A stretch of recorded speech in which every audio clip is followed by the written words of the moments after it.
Good morning and welcome to Coffee with Mr. V. And today we're going to do part 2 of income inequality that we started in the last episode. I kind of felt like I hadn't quite gone through enough stuff. And although my intention in the last episode was to do income inequality in its entirety, I felt like we needed to come back to it again. So in order to participate in Coffee with Mr. V, go and grab yourself a coffee or your favorite liquid, put it into a mug, a glass, or a cup. Come back with me, and together we're going to do the synchronized sip, and that's going to be the best part of your day. 3, 2, 1. I love coffee. So, income inequality. In the last episode, we established that there was a difference between income and wealth, and that really in the IB and the A-level specifications, we're only interested in income inequality. Income isn't just wages. Income is the reward for the use of different factors of production: labor, wages, land, rent, capital, interest, entrepreneurship, profits, dividends. Okay, and when we talk about income inequality, we're talking about that gap between the richest and the poorest. Okay, we're talking about the monopoly man. That's how most of us think about, what it is to be a rich kind of wealthy individual.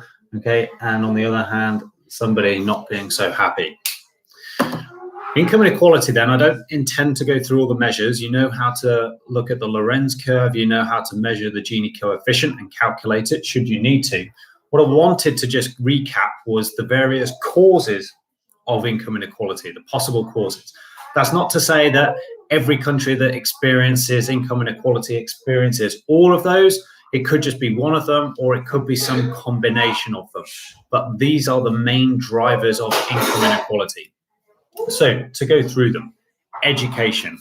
When you think about education, think about the poverty cycle. Okay, people not having education, people don't have skills, therefore people can't get jobs. And if you can't get jobs, or at least well-paid jobs, then you don't have enough income to become a high income earner, and therefore you stay in poverty potentially. And on the other hand, if you do have people that can access education, whereas part of the population can't access education, that's where you're going to get the disparity. The greater the education, the correlation is the greater the education, the more skills you can get, and the greater your skills. If you look at labor market economics, the greater your skills, the more likely it is that you will demand, or rather you will receive a higher wage for your work. Wage rates.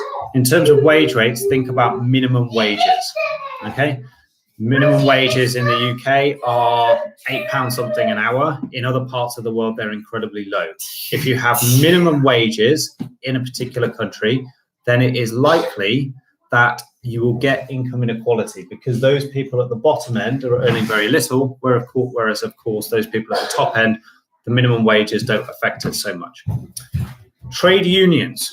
Trade unions, if you've not done trade unions before, trade unions are organizations that represent different workers of a particular trade. So for example, teaching unions, doctors, nurses unions, they essentially exist for two main reasons. One, to fight for kind of the working conditions of people in that particular trade, whether that's health and safety conditions, or it's the non-pecuniary benefits of things like pension rights, and indeed it's kind of pay, like at above market average pay or above market equilibrium pay. That's what trade unions are there to do. If you were to do a labor market diagram, demand of labor, supply of labor, and there's the wage, really what trade unions are aiming to do is to force firms to pay a higher than market wage. So a bit like a minimum wage diagram. That should have been horizontal, but because I couldn't quite do it properly, that's why it's upward sloping. It's not meant to be upward sloping. It's just meant to be horizontal. Okay, so think of that as your trade union diagram. Social welfare then. Social welfare is the transfer payments from the government in terms of pensions and also benefits, unemployment benefits, housing benefit, child benefit, whatever it might be. How might it cause income inequality then is that those things might be very low, that the government might not be paying much in terms of unemployment benefit or housing benefit. It might not be paying very much in terms of state pension, and therefore those people at the bottom end are only, have very little wealth, whereas of course if you're a rich person, those things don't affect you so much because you're not in receipt of government payment. Sorry, I should have just explained a little bit more about trade unions. To cause income inequality then, trade union power might be very little, okay? If trade union powers are not strong, or indeed even if they're outlawed, if they're made illegal, which they are in some countries, then obviously you don't have the organizational backing, the negotiating power, the bargaining power to increase wages upwards or to set good working conditions. So the less the trade union power, the more likely it is that you're going to get income inequality. Regressive taxes. If you can't remember that, I will perhaps do another episode on regressive and progressive taxes, but essentially a regressive tax is one in which the burden falls more on the low-income households. So I think the strict definition would be to say, as your income increases, the percentage of your income spent on the tax decreases. So rich people pay less of this particular tax in percentage terms than a poor person or a low-income household. The common example that you might use for that is something like VAT or sales tax, which you think is a proportional tax that everybody pays the same. And it is true that we all pay 20% VAT on the things that we buy, but as a percentage of income, the burden is a lot more on poorer people than it is for richer people. Similarly, you could think of things like excise duties, the percentage tax that we pay on cigarettes or petrol or alcohol. It's not, I'm not making the case that low-income households consume more alcohol or cigarettes or petrol than high-income households. It's not about that. But assuming that they spend the same amount or similar amounts, then actually as a percentage of income, it's a much higher. So if you have a regressive tax system, or if you don't have a progressive tax system, then that's likely to lead to income inequality because poorer people have more of a burden than richer people. Finally, then capitalism. Capitalism for me has 2+1 characteristics. First of all, the factors of production are privately owned. And second of all, flowing from that is that the profit made from those factors of production are allowed to be kept by the private owners, by the private sector. In that scenario, you should hopefully see how that might lead to income inequality, because the capitalists, the owners of the factors of production, are going to keep making more and more profit and keeping more and more of that profit. What are they going to do with that profit? They're going to reinvest it. They're going to buy more factors of production, particularly capital, factories, machines. They're going to make even more profit, and you can see that there is a virtuous cycle for them. On the other hand, the workers, the non-capitalists, the people that work in the factories, well, the incentive for the owners is to keep their wages as low as possible. And although they might not be that low, we might not be exploiting them in that sense, we're never going to pay them that much because our aim is always to maximize the profit that we can make from the firm. So the worker might get a little bit richer. And this is one of the ideas that I was alluding to in the first episode, is that we might make that worker slightly more richer by giving them employment. But if we're saying at the same time that the rich are getting even richer, then actually income inequality gets worse. The gap between the two gets worse. So that's how we get income inequality. And if we're to look at solutions, I proposed some solutions yesterday, but really the solution for income inequality, a little bit like the best solution for unemployment is dependent on the type of unemployment, the best solution for inequality depends on what the cause is for income inequality. So, for example, if the problem is that you have, very split population, some that are very educated and some that aren't, then sort out your education system. Free education system for all, high quality education system for all, free access to universities if you can manage it, or subsidized college education. Raise the minimum wage if that's the problem. Trade union powers, well, empower trade unions. If they're illegal, well, don't make them illegal. Okay? Social welfare. Increase social welfare, increase government spending on pensions and unemployment so that actually you don't push people into poverty at the bottom end. Regressive taxes, well, again, reverse that. Have a more progressive tax system, okay? If you're talking about sales tax, you could look at things like luxury taxes, or if we're talking about income taxes, then raising the threshold for high income earners and raising the personal threshold at the bottom end for lower income earners. And then finally, capitalism. Well, that's going to be a controversial one, but I guess what I'm arguing here is that if capitalism is causing income inequality in your society, then one of the things you could look at is moving away from a free market economy towards a more command economy and bring certain things more into the state, the public sector than the private sector.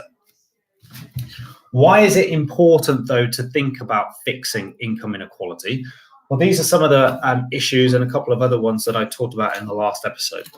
First of all, if you have swathes of low-income households, then they don't have a lot of income and they won't spend a lot. Consumption, remember, is the largest component of AD. So without a lot of consumption, AD will simply shift to the left. You may get a recession, or even if it's not shifting AD to the left, it may be static. It may not be increasing at all. So you're not getting real GDP growth. You're pushing people into poverty.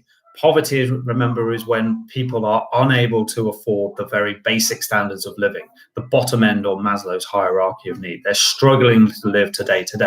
Well, we're going to push lots of people into poverty. Now, that in and of itself, I would say, is a undesirable thing to be aiming for in an economy. But similarly, it's going to link onto that third one, which is actually, from a government perspective, this is just going to cause even more government spending, because if you've got people in poverty, then you're going to need to increase social welfare. You're going to have to increase things like NHS provision, healthcare provision, education provision, because these people cannot afford those things on their own. Fourthly, market failure. Again, I talked about that in yesterday's episode, how resources would be allocated towards satisfying the wants and needs of high-income households as opposed to low-income households, despite the fact that the utility gained by the low-income household might actually be more than the high-income household. So there is a lack or a loss, rather, of social welfare. Social problems.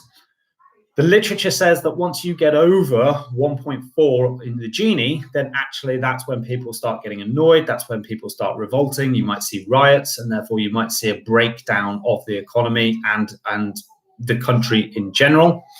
And finally, it becomes a generational issue that if you don't sort income inequality, then actually you get that kind of poverty cycle of people who can't find a high-skilled job, not having the resources, not having the money to get their children into education so that they can get the skills to get a better job and then provide income so that they ever kind of move upwards up the ladder.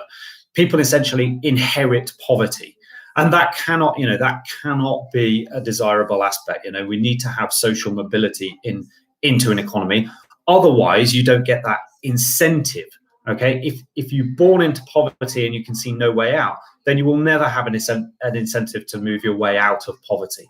And that really plays on this thing that, some people would argue that some element of income inequality is no bad thing. It provides an incentive for people to go to work, to become able to make something of themselves, to become an entrepreneur and try and gain profit. But my kind of retort to that would be, if it becomes generational, that you've inherited poverty and you've not been able to access education because there's a lack of education, so that there's really nowhere for you to go, then actually that's a complete demotivator or a disincentive to work because you can see no way out. You need to be able to show that there is some element, or indeed a very high element, of social mobility. The American dream, anybody can become the next Rockefeller. America, by the way, has a Gini coefficient that is above 0.4. So you would argue whether America has really achieved this or not. So anyway, these are my thoughts about income inequality. How are we doing in the UK?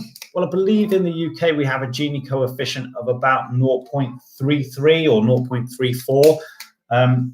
I'm sure if you find some data, you might be able to tell me that it's slightly different. I think if you look at the data, although there's a lot made in the media about how income inequality is getting worse, we've essentially flatlined since about the kind of early to mid 90s. However, in the 1970s, we were much better. We were around about 0.23, 0.25, okay?